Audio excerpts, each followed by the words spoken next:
electrifying. Hearn pins his ears back. Van der Merwe! Whoa! The Canadians have blipped. For Carney. Strong tackling from Van der Merwe, and Carney's refusing to give that up. And the penalty is Canada's. Van der Merwe sets off quickly. Conor Murray makes the game, but particularly in the second half, and just way too passive from Jarrod Payne, and you can't do that to a player the quality of Van der Merwe. He anticipated it, deserves that score for himself and for Canada. What's on here? It's out now, Van der Merwe. He got it away to Hearn. And from there, DTH picked up the loose ball. Van der Merwe ducks under one, and watch this offload round the back to keep. Number 7 there is Richard. Mac, lovely pass. Evans. Van der Merwe. A try in every game so far. What a try from the Canadians. And welcome back to the Canadian Ruck. And as you can guess it from that nice little intro, that was a highlight package of DTH Van der Merwe, electrifying Canadian winger, Glasgow Warriors, the Pro 14. DTH is our guest this week. It was a special privilege to chat with him about rugby and life. And it's going to be exciting hearing his thoughts on the game coming up. Just a reminder, as always, you can follow us on Twitter, Instagram, Facebook. Twitter is at Canadian Ruck, Instagram, _Canadian_Ruck, Facebook at the Canadian Ruck, and our Gmail is thecanadianruck@gmail.com. We're on YouTube, Spotify, iTunes, Google Play, Google Podcasts, and Castbox. Make sure you listen, follow, and subscribe. I want to give a shout out to Davin Carter over in the Netherlands. Davin's been following us and doing a great job with some feedback on Twitter. So Davin, thanks very much for your support. Much appreciated, buddy. Some current news. COVID's happening. We know that, and things are shutting down. Things have been shut down. There's no sports being played anywhere. Northern Hemisphere rugby players basically taking 25% salary cuts across the board. Scottish League itself, where DTH, they just announced the league has a 5-month pay cut, anywhere from 10 to 25%. If they're not doing this, there's a really good chance that teams are going to fold. And nobody wants that. The owners, the players, the fans, nobody wants teams to fold. So the players are doing what they can to help out. In the Southern Hemisphere, is just announced very recently, within the last 12 hours, that New Zealand players are taking up to a 50% pay cut depending on their salary. So that will definitely help in the Southern Hemisphere, New Zealand for sure. Big questions are, how does this get made up? Like, do we have more club games? Are they going to be playing more professional side matches?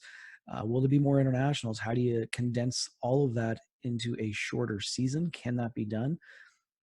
What is the risk for the players if you are playing more games to try and make up for lost revenue? A lot of questions that have to be decided by those that make those decisions. So hopefully they make them based on what is good for the game and what is good for the players. More news. As everybody knows, USA Rugby already declared bankruptcy.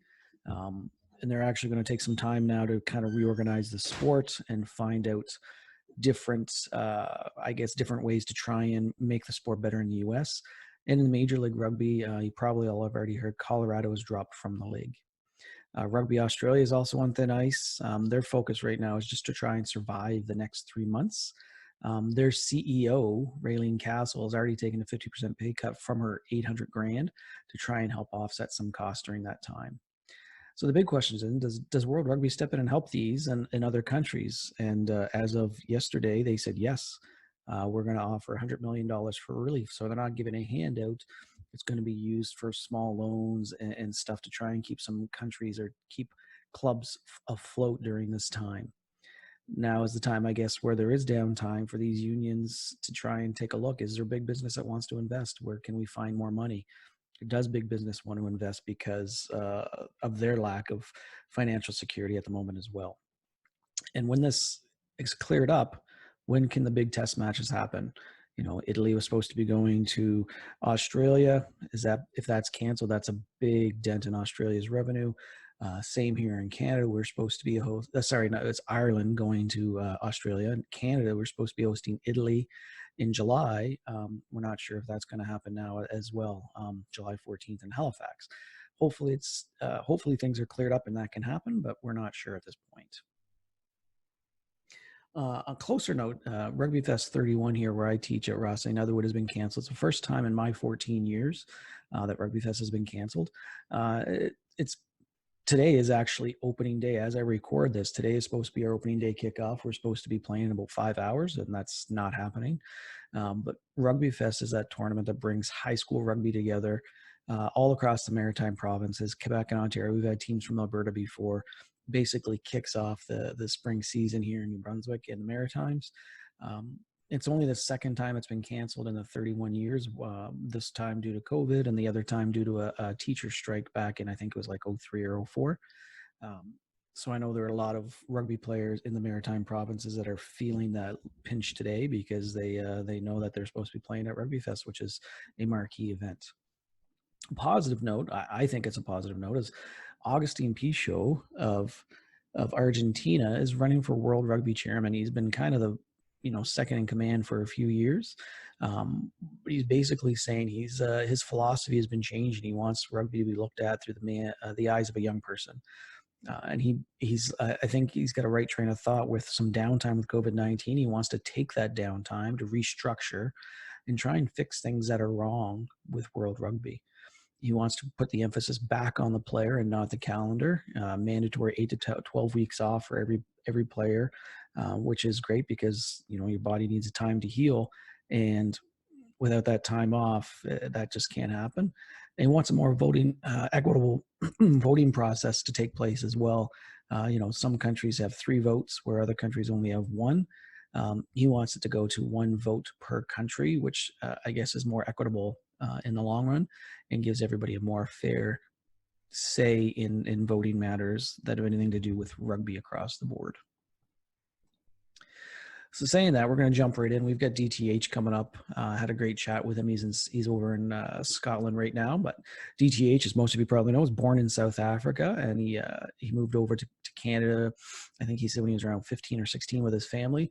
He appeared in 61 matches for Canada. He's first all-time for Canada with 38 tries. Electrifying, powerful winger, very gritty guy, lots of skill, lots of tenacity. Recorded 190 points, and he captained Canada 5 times. He's played 116 games with the Glasgow Warriors. They're on hold right now due to the COVID, but he's training by himself, trying to stay in shape. Played 41 for the Scarlets, and it's a great pleasure, and we've got him coming up, so stay tuned and enjoy the conversation with DTH. All right, so welcome, DTH. We have DTH calling in from Scotland to be on the podcast today, so it's very exciting to have him here. DTH, welcome. Yeah, thank you for having me.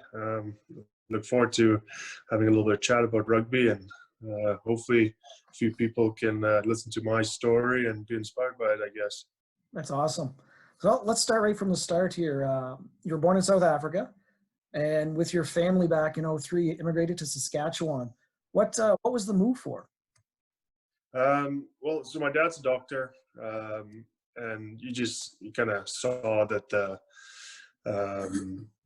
the future of us kids in South Africa was going to be quite tough, and there's a lot of politics involved with going to university and sport and jobs after that. So he thought it was a better place for us to go, and he started looking into immigrating. It was either going to be Australia or Canada.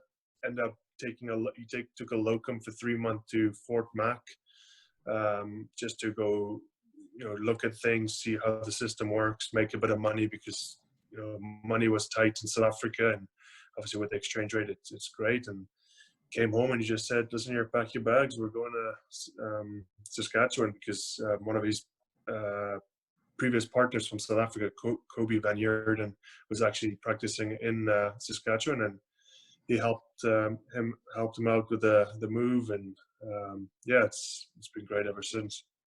That's awesome. Like, South Africa's loss of you as a great gain for Canada. Did you ever regret not being able to play for South Africa, or are you really content with your role with Canada? No, I'm really content. But like I must say, like I've had a lot of great success with Canada or playing for Canada and then playing professionally and so on. But I don't think my rugby career would have probably continued in South Africa past high school. Maybe a bit of, club football, club rugby, if I joined a club. But I was an average player in my team. I guess to me, I would say average player. I was the slowest back in my team, playing 12, and I think my rugby probably would have stopped pretty soon after high school. So I think, as much as I love rugby and grateful for my experience, I'm grateful for the move I made to Canada and was able to excel at school level, provincial level, and so on. That's great. It's great for us, that's for sure. Let's talk a little bit about your World Cups. You played in 4. You played in 07, 11, 15, and just recently in 2019. That's 4 World Cups to play in. That's truly impressive. You were 21 for the 07 Cup. What can you tell us about your experience there? Like, who did you look up to on the squad? What were your expectations as a 21-year-old playing at the World Cup? Yeah, this question was kind of asked a lot leading up to this last World Cup, and and I really try to think back about the time in 07, and I looked at pictures, but my memories are just completely gone. And I think it's a bit of being young and naive in the situation you're in. I know I was like massively excited. Like I remember getting the email and that I was selected and being really excited about that. And obviously growing up in South Africa, knowing the 95 World Cup, that World and Union song is something that always come to play when it's a World Cup year. And then I was at a World Cup and I was able to play that song. I remember tearing up a few times. But as far as the memories of actually playing and being in France is very limited. I think I was just so kind of starstruck by my teammates, which I'll come to now, and also against the people I was playing against, that I didn't even manage to really take anything in. So yeah, that was probably the biggest thing for me. Is just I didn't expect to play as much as I did. I played all 4 games. Justin Mensikovic, I didn't think he tore his hamstring right before the tournament. I managed to get a start, and then played every game after that. And in terms of teammates and so on, I was starstruck with my teammates. Guys like Jamie Cutmore, Mike James, Rod Snow, Morgan Williams, even Ed Fairhurst, Pritchard, Ryan Smith. These guys who end up becoming my teammates for some of them for a very long time. When I saw them for the first time, and I was only at 2 caps leading up to that, so only being on a couple tours. Every time I see these guys, I was trying to be really respectful as much as I can. But yeah, I was like a little kid back in South Africa going to a Stormers game and seeing Percy Montgomery and those guys get off the bus, and it was exciting times. That's awesome. So contradict that with 2019, you were 33, 12 years more experience. What were some of the lessons that you might have learned at the previous 3 World Cups that you tried to use to mentor some of the areas like the Cole Keiths on your team that were experienced in the first cup, early 20s? How did you relate to them? How did you, I guess, help keep them calm and help prepare them? Yeah, so like I said, obviously because this question was asked quite a few times prior to the World Cup, my goal was just to, to not give them advice of how to play the games, but more to, tell them to take in the experience. A lot of these guys probably won't get to another World Cup. Maybe some of them will get to 2, 3, 4 World Cups. There's a lot of young guys in the team. But I think, being at your first World Cup, just take in the experience. But then once we get over the line, just forget about where you are, play your game, and just obviously try to be best teammate and try best on the field, and not get starstruck by who you're playing or the arena that you're playing in front of. So, but I think Japan was unbelievable. Like just how humbling the people were and the culture. It made you feel at ease, and I think it would have made players feel at ease as well when it comes to game times. Yeah, Cole Keith kind of said that. He was on my first podcast, and he said the people there were so polite and bend over backwards to help you out. And he said he made it really easy to focus on rugby. And you guys Yeah. played really strong teams this year at this World Cup. So I think that probably helped you guys keep your minds focused on rugby for sure. Yeah, Cole was my roommate a couple times. I had to keep him off the snacks all the time. Well, they were my snacks. They were my snacks. He was stealing them. I'm not judging. He's a good kid, though. He's a good kid. So you're only 33, and from watching you play at the World Cup, to me, and I think to a lot of others, you're still on top of your game. What brought about the retirement and I guess and the move over to Scotland? Yeah, it's a tough one. It's there's a few things. Obviously, family is a big one. This World Cup campaign felt like really, really long. The tour to Fiji and being in America and the games in Vancouver, it just felt like it was a really big build-up. A lot of games prior to the World Cup. So there's a lot, and this is the first time my wife wasn't able to be there with the kids. She's been at 07, 11, 15, and when the children were born, Nola was at the 2015. She's the oldest one, so it was tough with her not being there. But then again, I had my parents were in Japan, and my brother came out with his girlfriend. So I just thought, there's a lot of time away from family. I miss them a lot. They miss me, and I think I'm missing special moments with them. And then I think it was just the time was right. Like you said, I've played in a lot of games. I've had some great memories. Some memories I probably want to forget about as well. But I think it was time for Canada to move to a younger group of guys to try and rebuild the program. We've had a lot of disruption in the last 4 years with coaches and also a mass exodus of players in the 2015 World Cup. So, it's tough to keep hacking away. And I just thought, it's time for younger guys to step up and get the experience. And as long as I'm probably there, and well, if I stayed, fit enough and I was selected, then I'm probably keeping someone else out of the spot who could be potentially in the next 4 years really start growing themselves and as a player and really excelling at the next World Cup.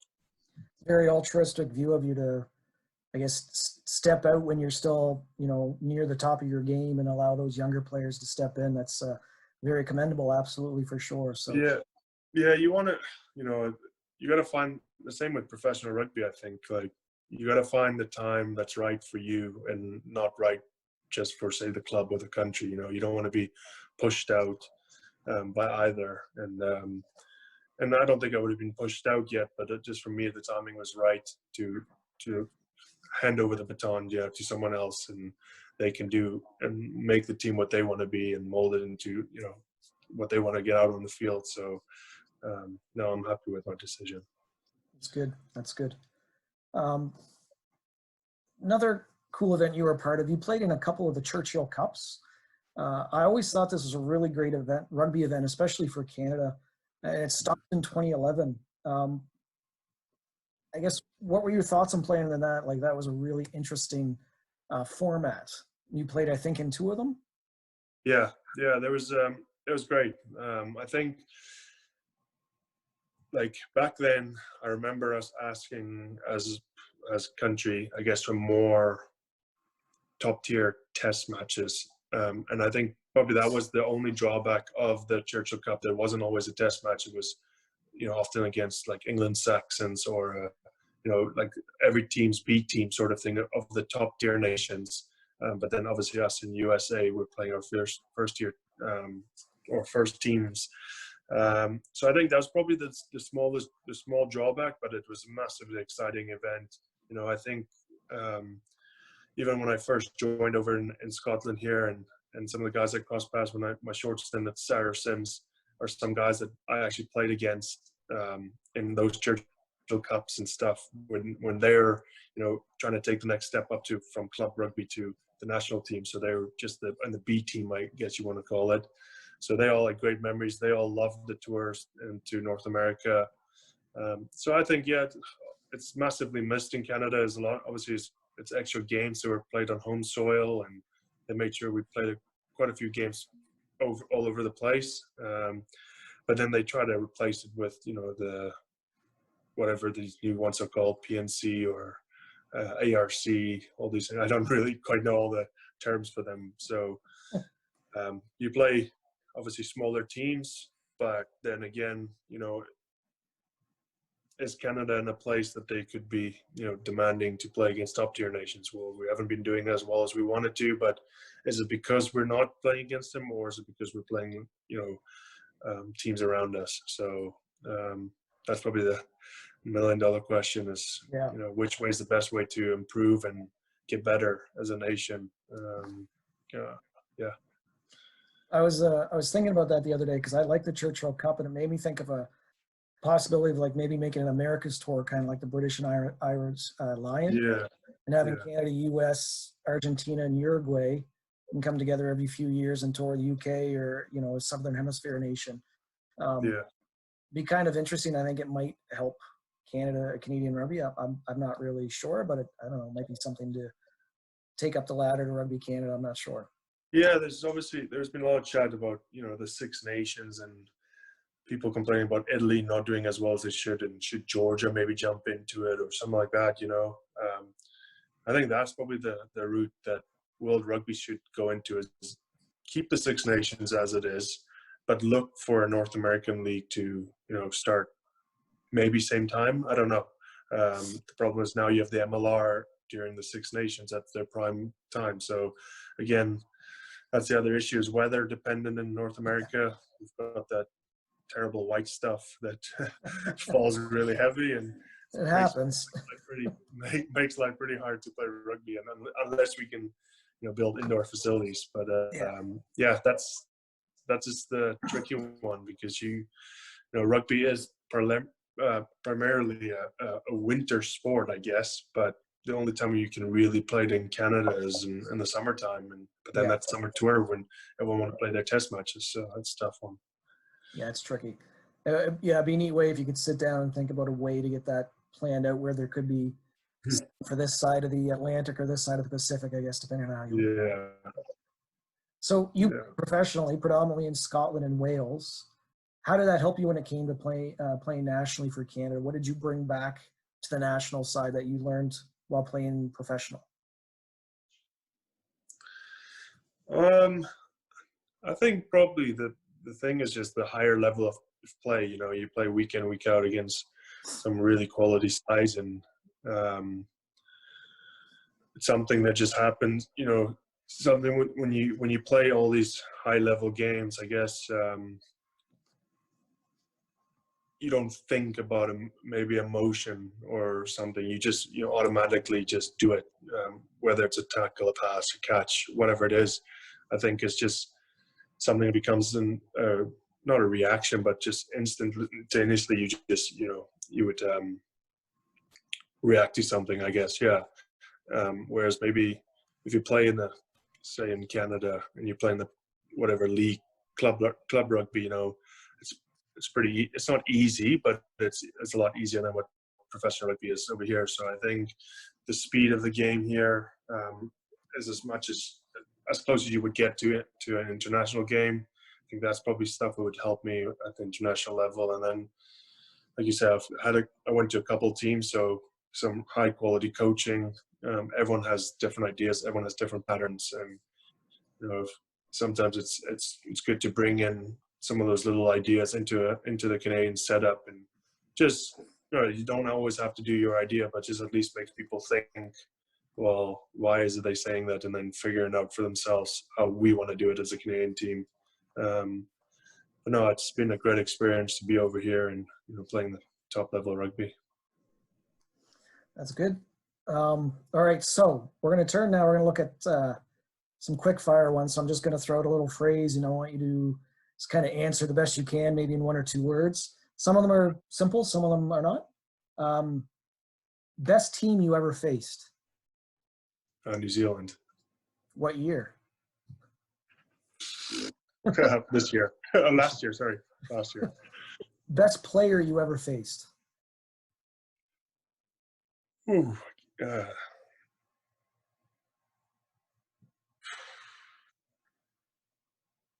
I'm just gonna say Sonny Bill Williams. I don't know. Yeah, that's a good one. Super Rugby or Premiership? Super Rugby. And who's your team? Stormers? Would that be your team? Yeah, Stormers. Yeah, but that's purely for spectacle to watch it. Yeah. Chips or cookies? Chips. What kind? Crinkle cut, ketchup, or all dressed. Do they have ketchup in Scotland? No. Oh, it's over. And all dressed either. Oh, jeez. Favorite beer? Lucky Lager. Guilty pleasure? Chocolate. Dark, light, or white? Light. Best place for a post-match beer? Oh, in the changing room. Doesn't matter, just in the changing room, all right. Yeah. Series you're binge watching right now? I'm assuming it's going to be a children's show. No, what's that thing? Tiger King. No. Tiger, really? Just finished. That's what Tyler Ardron's watching as well. I don't know. Oh, man. Favorite movie? Oh. No, I don't. No, skip. I don't even know. Don't even know movies. Favorite sport to watch? Rugby. Who had the biggest impact on you as a player? Oh. Biggest. I'll take my family. I can't put one person. I just say my family. Yeah. I think that's pretty fair. All right, so that's for the quick fire. We got about 4 or 5 questions. Yeah. You did all That wasn't very quick. The chips or cookies was really fast, though. Yeah. What are your thoughts on what makes a great team player? Oh, well, obviously you got to be skillful or hardworking enough to become skillful and learn the tricks of the trade, I guess. But someone who puts his team first. I know it's cliche to say it, but ultimately, if you're unselfish, you're probably going to be the person who's putting his team first. So I think unselfishness is probably high up on that, and then work rate, and then someone who has that dark side. When times are tough, they can persevere and get through it. Even when everything says quit. That's what a good teammate is. Okay, so, if I think about ultimate team player, it would be someone obviously who puts their team first, and don't be too cliche with that, but a player, Canadian, I would say someone like Ben Lesage, who's in the present. Got a lot of respect for him. He's a young in terms of a Canadian career, but he leads from the front. He leads the defense. He speaks well. He's got a lot of respect from his peers. He gives people a lot of respect, but he brings the dark side when it comes to the field. I think a lot of people didn't know about him, but he's got an engineering degree. But in the World Cup, the first game, within 2 minutes of the game, he broke his hand, and he played for the rest of the game with a broken hand. He's an absolute warrior on and off the field. So that's someone I would think is a great team guy. And then maybe someone in the past, guys like Ryan Smith, Ed Fairhurst, but probably Andy Monroe is probably one that sticks out in mind mostly. He wasn't the biggest of guys, but we used to put him at 13 because he was a great tackler, and usually at 10 is known to be a big tackler. So he's a guy who read the game really well, spoke really well with his teammates, had a lot of respect from, again, that in terms of what he gives out to players, but also what he gains. People had a lot of respect for him and kind of what he brings to the table. That's awesome. I think that kind of answers the next question. I was going to ask, what are your beliefs on the merits of character over skill? And it sounds like you put a high emphasis on character. Yeah, no, I think character is massive, and having the right attitude is something that you can always turn someone into a great player. But again, um, you can't have a team with a bunch of average players with great characters. Because then we're not here to have a team social, just a team social every day. So although a lot of guys would probably argue against that, they like the party side of it. But I think the team comes first, and the atmosphere in the team, and the your beliefs that you build as a squad, or what you want to achieve, has to come out in the end. If you have a great player with a bad attitude, I think it's going to be tough to keep him in there. But I would always go character over, I guess, brilliance. But yeah, That's fair. Yeah, you got to be a pretty stellar superstar to, if you have a bad attitude and you're going to be accepted on a team, I would think. yeah. I won't name names, but you can obviously see in the last few months that something has happened with one of the greatest players, and I think it just shows you that we look at Australian? people. I don't want to say anything, but yeah, we think about people more, and especially in rugby, it's more about the people that's in the jersey, and what you can bring to the team in the now, but also what you can do for the team or the people around in the vicinity of the team, in the future, and what you're going to turn into a good person, and maybe also what you were in your earlier life. But then again, you could have been a complete idiot in your previous life, but if rugby is your new way of expressing yourself, you can turn someone into a good person. Yeah, those are great. I think that's one of those things that character in rugby, I think, stands above a lot of the other sports. Yeah. And I think you hit the point home quite hard there. It's just a different way of looking at leaving a legacy behind for your teammates. What you are as an ancestor for those coming behind you really represents what you're doing in the moment as well. So yeah. What do you think is Rugby Canada's path moving forward? Like, what can Rugby Canada do to gain traction? Well, what their complete path is, I obviously I don't know. I've stepped away now since September, but like from what I can kind of see is that there's a big emphasis on the transition from high school to manhood, I guess, or whatever you want to call it, to the national team, with the Pride program being reinstated. I think that's an unbelievable program to have, and no better guy to run it than Jamie Cudmore, and hopefully we can get a lot of young guys who will look up to Jamie, want to be the type of player that maybe he was, maybe spend less minutes in the bin or suspended, but still have that, gnarly character that he has. It would be great, that's someone that our forwards can look up to and, mold into him. So I think that's probably the biggest positive thing for me with Rugby Canada. I know there's a big emphasis going forward in terms of trying to get Canadian coaches involved with Rugby Canada, all the way from 8th grades all the way to the top.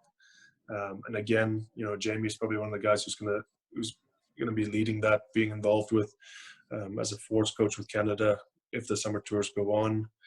Then you've got guys like Phil Mack, who's at Seattle for his third year first year as a full-time coach, but previously player coach for 2 years.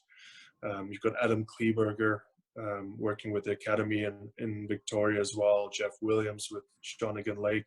So those are just some of the guys in the Victoria vicinity that's really staying involved with rugby, and ultimately I think if we want to get the Canadian public back engaged with Rugby Canada, and I'm saying that with the utmost respect, I think us as players and as an organization, we've really failed in a lot of ways in the last few years to get the results, because ultimately people want to watch the sport and the team that wins, and some decisions probably was made in that people don't agree with. So the only way for us to actually, I think, start making inroads with that again is to get more Canadians involved in that whole process, and be a Canadian rugby team that is full of Canadian coaches and guys who've gone and been on the dark side of rugby, and have something to learn from, I guess.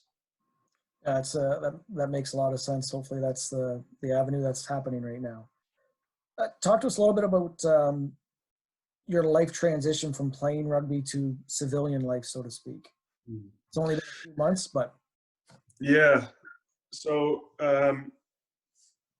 my ultimate goal is to become a firefighter. I've done my training myself and Connor Braid, actually, when he was here at Glasgow, and then he went on a loan deal to Doncaster Knights, and we did our fire training here through online training, and we'd Skype every night and discuss things and how we got through the whole program and stuff. And then in July of, I think it's 2014 or 16 or something like that, we went down to Texas. 16 must have been, yeah. Went down to Texas and did our training there. So fully trained for that, and that'll be the life after rugby, hopefully.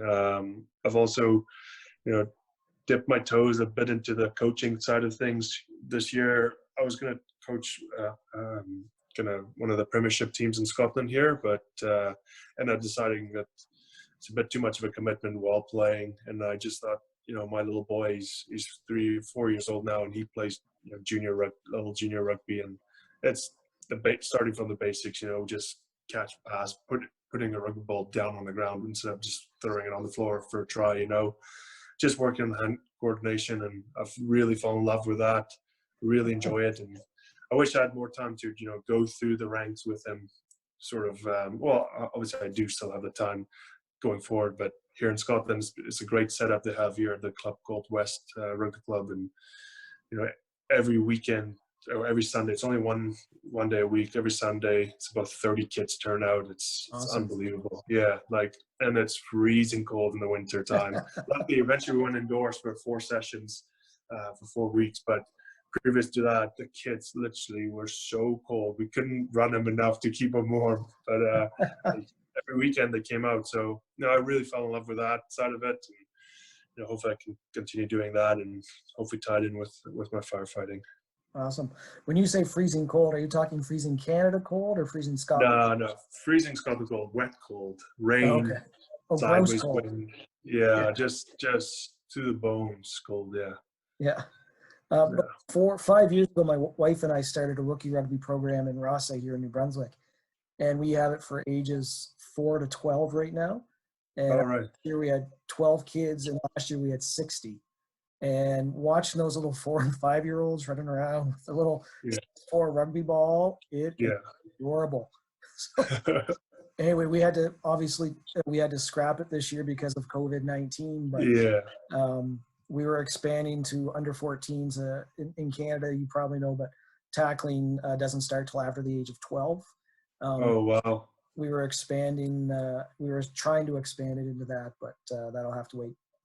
I guess I'll have to wait a little bit. Is that all of Canada is for 12-year-olds? Atlantic Canada for sure. All right. About Quebec and west of Quebec, but that's interesting. It's disappointing. In where we are in New Brunswick, they've taken tackling and contact out of middle school rugby. So grades 6, 7, and 8 don't have it. So the only way those kids can learn how to tackle is if they play private rugby somewhere else. So which is why we wanted to introduce it. Yeah. Well, that's one of the biggest basics of rugby, is teaching people the right technique from a young age to stop them getting injured. That's right. Instead of not doing it and then you don't know how to do it, then you do get injured. So it's a bit backward, I'd say. Hopefully I don't step on people's toes there, but you can absolutely. I have to bite my tongue on that one, but you can say whatever you want about that. Yeah. All right. So I think growing up in South Africa, we start tackling at age 5, 4, whatever it might have been, but our thing there was you play bare feet, at 14 you go into cleats or boots or whatever you want to call them. But I think it's it's all about, that's the biggest thing. And it's the same as catching and passing or putting a ball down instead of spiking a ball down in football. Tackling is a technique that needs to be learned.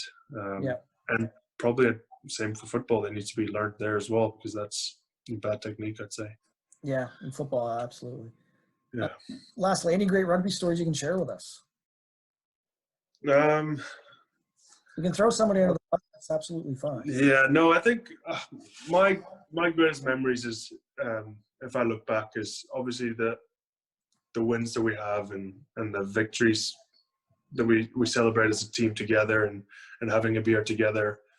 So I can't tell one story. All the stories will be not for all ears and so on. But I've had a great time with rugby in Canada and in Scotland and Wales. I didn't think of, what was the story I was going to tell you? No, I'm hitting a blank here. No, I think it's just meeting people is my biggest thing, and then getting to know people over years and see where they end up in life after rugby, and you pick up a phone someday and something like Jordan Kazina. He's from Ontario, I think. So I played with him. This is, I guess, a bit of a story, but I played a bit of maybe sevens with him, like one tournament with him. Played age grade against him, but I was already in Scotland by then. He had retired quite early doors in his career, and he just called me up and at some point and was like, "Listen, I'm doing a cross country cycle from Canada. I can't remember what charity it was for. It was for a charity for someone in his family, I think it was. So he started in BC, and his first stop was going to be in the hometown of Port Alberni, where my parents are. And he was like, "Oh, I know your parents live there. Do you mind if I crash at their house?" And I was like, "You know what? This is what rugby's all about. Like, we've not spoken in years." Calls me up. My mom makes him feel so welcome, and sends him off on his way, with a belly full of food, and that's what rugby's all about. I think that's probably my biggest story in rugby would just be the characters I meet, the people I meet. You obviously don't get along with everyone, and everyone's not your cup of tea, but that if you need something, you can always call on and rely on the rugby community. Yeah, absolutely. I think that's one of the best things that anybody can usually say is the people you meet, and you move to a new city and say you play rugby or you enjoy rugby, then you find the local team and you're good to go. They'll hook you up with a lot of things. Yeah. All right. Well, DTH, it's been a pleasure talking with you, and I wish you the best of luck with your firefighting career. Thank you. And with your family moving forward in Scotland, and I really appreciate you taking the time. It's been an absolute honor and privilege to speak with you. So take care, all the best, and we'll chat with you another time. Thank you. Thanks for having me on here, and I really enjoyed it. Hopefully it didn't bore people too much who's listening this, but I think we keep doing podcasts like this, or all around Canada. It'd be great for our community, like I said in the beginning of the podcast. So thank you. Absolutely. Cheers. Bye. Cheers. That was awesome. Huge thanks to DTH for joining us today. As I said earlier, he's joining us from Scotland, where he's enjoying a little bit of downtime, getting a great chance to kind of reconnect with wife and children after, being so busy as a professional athlete. He's really focusing on trying to be a firefighter when he's done. He's playing right now for the Warriors, waiting for that Pro 14 season to resume. Great rugby player, fine gentleman, and I watched many, many games of him playing, but just watching some highlights, it just kind of brings back what an imposing winger he was, the power in his legs, the tenacity, the never give up drive that he had, and all that with the skill set he had made him one formidable player. You see a lot of times guys with a high caliber of skill that try and coast, and he's not that guy. He played every time he touched that ball, every time he touched the pitch, as if it was his last time playing. And I think he's a true leader, true warrior, great athlete, and it was a great time chatting with him as well. We're about to sign up. I want to just kind of give a shout out during the COVID. Massive thanks to all our essential workers, doctors, healthcare professionals, ambulance drivers, firefighters, policemen, even our, the people that are still have to work that aren't technically essential, but they're actually need to go in for the betterment of our society. But people like our truck drivers, our restaurant workers, the ones that are working the takeouts, the grocery and drug and convenience store workers, the mail delivery system, all of you, thank you so much for continuing to work and to help out during the time of COVID and putting your lives at risk for the betterment of our society. It is truly appreciated, and it doesn't go unrecognized at all by me or anybody else in your specific area. Like to say thanks as always to Ben Sound Music for supplying us with our tunes. And as always, feel free to drop us a line for requesting topics to talk about. I know there's not many to talk about right now, but maybe something comes up, or any guests for future podcasts. Coming up next podcast will be legendary Canadian Gareth Rees. And the pod after that will be NHLer Brad May. Brad played 19 seasons in NHL, but as many might not know, he played high school rugby in, I think he said U15 Team Ontario. And we had a really great chat. Right now, I just want everybody to remember to stay safe, stay sane, stay healthy. And until next time, keep on rocking.